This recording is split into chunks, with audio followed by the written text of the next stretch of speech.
गांव की जिठानी। शांति अपने दो बेटों अर्नव और आरुष के साथ शांति से जीवन बिता रही थी। लेकिन शांति के पति सोहन से उसकी कभी कभार थोड़ी अनबन हो जाती थी। एक दिन शांति रोज की तरह सुबह का खाना बना रही थी, तभी दरवाजे की घंटी बजी। घंटी की आवाज सुनकर वो दरवाजे की ओर जाते हुए कहती है, अरे आती हूँ, कौन है? सब्र करो। शांति दरवाजा खोलती है तो देखती है कि उसके जेठ मोहनदास सामने खड़े होते हैं। वो सक पकाकर अपना घूंघट करती है और पैर छूकर कहती है, आइए आइए जेठ जी। कैसी हो शांति? जी मैं तो बिल्कुल ठीक हूँ, सब आपकी मेहरबानी है भाई साहब। शांति और मोहनदास की बातें सुनकर शांति का पति सोहन और उसके दोनों बेटे बाहर आ जाते हैं। अरे भैया राम राम, कैसे हो आप? राम राम भाई। अरे शांति, ऐसे खड़ी खड़ी क्या देख रही हो? चाय कॉफी कुछ लेकर आओ, भैया आए हैं। शांति तेजी से रसोई की ओर आगे बढ़ती हुई कहती है, अरे मेरी माँ, गेट खोलने के चक्कर में मेरे तो चावल ही जल गए। वो दौड़ी दौड़ी रसोई में जाती है और देखती है कि सारे चावल जल गए हैं। वो दोबारा चावल बनाने में लग जाती है। इतने में सोहन आवाज लगाता है, अरे शांति, तुम्हारे चावल का रोना खत्म हो गया हो तो चाय ले आओ। जी लाती हूँ अभी। शांति जल्दी जल्दी चाय बनाती है और मोहनदास को चाय देती है। सब एक दूसरे की खैर खबर पूछते हुए चाय पीते हैं। चाय खत्म होती ही मोहनदास शांति की ओर देखते हुए मजाक में कहते हैं, शांति, अब तुम्हारी चाय में दम नहीं रहा, अब हमें चाय बनाने वाली बदलनी पड़ेगी। ये कैसे मुमकिन होगा जेठ जी? घर और बाहर का सारा काम मुझे ही करना पड़ता है और कभी कभी जल्दी जल्दी के चक्कर में काम बिगड़ जाते हैं, जैसे आज चावल जल गए। अरे इसी का तो हल लेकर आया हूँ। मैंने रिश्ता देखा है अर्नव और आरुष के लिए। दोनों लड़कियाँ बहुत सुंदर और सुशील हैं। अगर आप दोनों इजाज़त दें तो बात करूँ आगे। सोहन और शांति रिश्ते की बात सुनकर कहते हैं, अब ठीक है, बात चलाइए ना भैया, पर पहले लड़की के बारे में कुछ बताइए तो सही। हाँ भाई साहब, लड़की कैसी है, परिवार कैसा है, कहाँ के रहने वाले हैं? देखो, परिवार तो बहुत अच्छा है, पर वे दोनों लोग बहुत गरीब हैं। दहेज में कुछ मिलेगा नहीं। अरे हमें दहेज में कुछ चाहिए भी नहीं, बस लड़की संस्कारी होनी चाहिए। एक लड़की तो पढ़ी लिखी है और शहर की रहने वाली है, पर दूसरी अपनी गरीबी की वजह से पढ़ न सकी और गांव में रहती है। लेकिन दोनों है बहुत खूबसूरत। अगर तुम सबको देखते ही पसंद ना आ जाए तो मेरा नाम बदल देना। हाँ, पर तो हम आंखें मूंद कर भरोसा कर सकते हैं भैया। आप आगे बात चलाइए, हम शादी करने को तैयार हैं। कुछ ही दिन में अर्नव और आरुष की शादी हो जाती है। आरुष की शादी अनपढ़ लड़की मंजरी से हो जाती है, जो कि बहुत भोली भी होती है। और अर्नव की शादी पढ़ी लिखी लड़की तनुजा से हो जाती है, जो कि घमंडी और चालू होती है। एक दिन मंजरी घर के काम कर रही थी कि अचानक शांति उसे आवाज लगाती है, बड़ी बहू, ओ बड़ी बहू, मंजरी जल्दी यहाँ आओ। मंजरी जल्दी जल्दी शांति के पास जाती है। बेटा मेरे पैर दबा दे, बहुत दर्द हो रहा है। जी माँ जी, बस बर्तन धोकर आती हूँ। अरे बैठ यहाँ, मेरे पैर में बहुत तेज दर्द हो रहा है। बर्तन छोटी बहू धो लेगी। मंजरी शांति के पैर दबाने लगती है तो शांति तनुजा को आवाज लगाती है, छोटी बहू, और छोटी बहू। तनुजा थोड़ी देर से आराम से चलकर आती है। जी माँ जी, आपने बुलाया मुझे? आपको कोई काम था क्या? तू कुछ काम कर रही है या? शांति की बात काटते हुए तनुजा बोलती है, कुछ नहीं माँ, फोन पर अपने घर पर बात कर रही थी। अरे बाद में बात करियो अपने घर वालों से, पहले जाके बर्तन धो ले। तनुजा मुंह बनाते हुए अपनी जिठानी की ओर देखती है और मन ही मन कहती है, ये महारानी वहाँ बैठी है, ये नहीं कि बर्तन धो ले। मैंने इतनी पढ़ाई बर्तन धोने के लिए की थी क्या? तनुजा दांत पीसकर वहां से चली जाती है।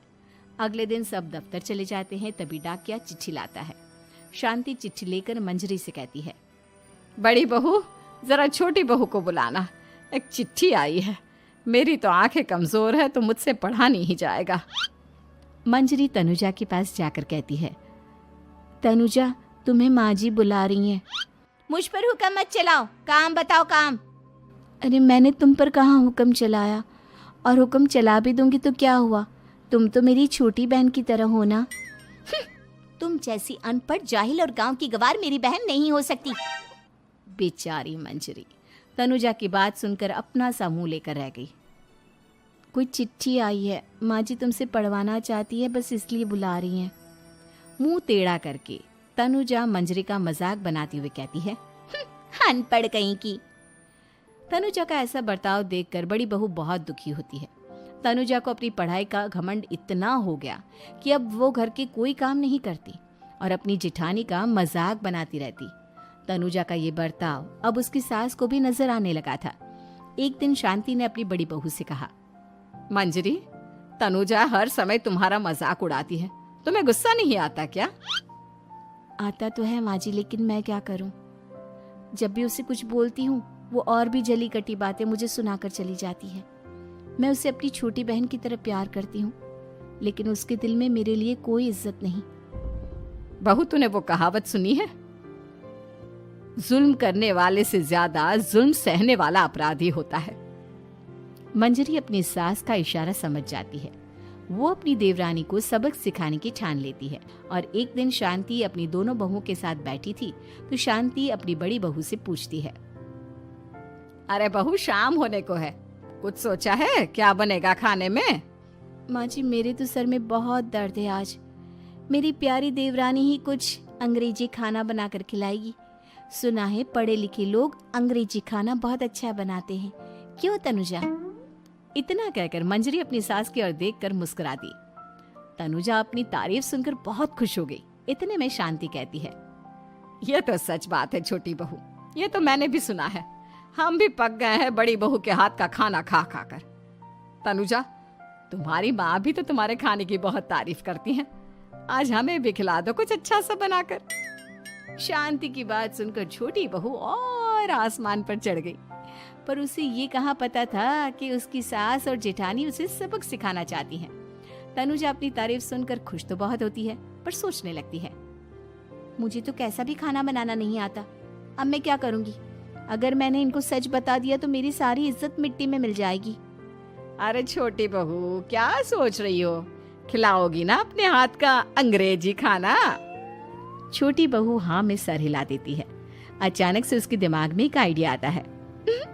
मैं इंटरनेट से देखकर कुछ बना लेती हूँ, मेरी वाहवाही पूरे घर में हो जाएगी। मुझे कौन सा रोज रोज बनाना है। माँ जी, आज आप सबको ऐसा खाना खिलाऊंगी कि। इतने में शांति छोटी बहू की टांग खींचते हुए कहती है कि पता नहीं कैसा खाना खिलाओगी, ए ऊपर वाले हमारी रक्षा करना। इतना बोलकर शांति और मंजरी दोनों जोर जोर से हंसने लगते हैं। अब तनुजा रसोई घर में चली जाती है और खाने की तैयारी करने लगती है, पर उसे रसोई घर की चीज़ों के बारे में तो कुछ नहीं पता।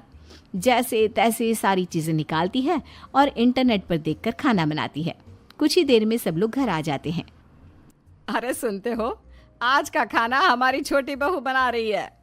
अरे वाह, आज तो फिर कुछ अंग्रेजी खाना खाने को मिलेगा। कुछ ही देर में खाना बन जाता है तो छोटी बहू सबका खाना लगा देती है। इतने में बड़ी बहू कहती है, क्या बात है देवरानी जी, आज तो बहुत अच्छी खुशबू आ रही है। ये बात तो सही कही बड़ी बहू तूने, खुशबू तो अच्छी है, ऐसी खुशबू तो मेरे खाने में भी नहीं आती। सब मिलकर छोटी बहू की बहुत तारीफ करते हैं और छोटी बहू 7वें आसमान पर बैठ जाती है। अब सभी खाना खाते हैं। जल्दी जल्दी दो, अब तो मुंह में पानी आ रहा है। हाँ हाँ, मुझसे भी नहीं रुका जा रहा। जैसे ही सोहन एक निवाला खाता है तो उसकी आंखों से पानी आने लगता है। ये देखकर शांति सोहन से पूछती है, क्या हुआ जी, खाना इतना अच्छा बना है कि आंखों से पानी आ गया? सोहन चुप रहता है और धीरे धीरे से खाना शुरू कर देता है। इतने में सोहन छोटी बहू से कहता है, बेटी तुम भी तो खाओ, तुम क्यों रुकी हो, खाना सच में बहुत अच्छा है। ये कहकर सोहन जोर से हंस देता है। फिर सब खाना खाने लगते हैं, लेकिन खाने में नमक और मिर्च तेज हो गई थी। तनुजा से कोई कुछ नहीं बोलता, बल्कि उसे भी खाने को कहते हैं। जैसे ही छोटी बहू खाना खाती है वो पानी पानी कहकर चिल्लाती है, पानी, इसमें तो पानी। ये खाना तो सच में इतना अच्छा बना है कि हमारे साथ साथ देवरानी जी भी इसके स्वाद को कभी नहीं भूल पाएंगी। सही कहा बहू। तनुजा को अपनी गलती का एहसास हुआ और उसने अपनी सास से कहा, माँ जी ये मेरी गलती नहीं है, इंटरनेट पर दिखाया था कि 4 चम्मच नमक और मिर्च डालने हैं। अब मंजरी को भी मौका मिल गया और उसने तनुजा पर तंज कसा। नाच न जाने आंगन टेढ़ा, हर जगह अपनी पढ़ाई दिखाती हो, दूसरों का मजाक उड़ाती हो। अब पता चला ना, हर चीज़ में पढ़ाई काम नहीं आती। और तुम तो शहर में रही हो, तुम्हें तो मुझसे भी अच्छा खाना बनाना आना चाहिए ना। बेटा, अगर तूने ठीक से सब सीखा होता तो आज तुझे शर्मिंदा नहीं होना पड़ता। बात शहर या गांव की नहीं होती। मंजरी गांव से आई है, लेकिन उसे घर का काम करना और खाना बनाना सब अच्छी तरह से आता है। तुम शहर में रही हो, तुमने ये सब क्यों नहीं सीखा?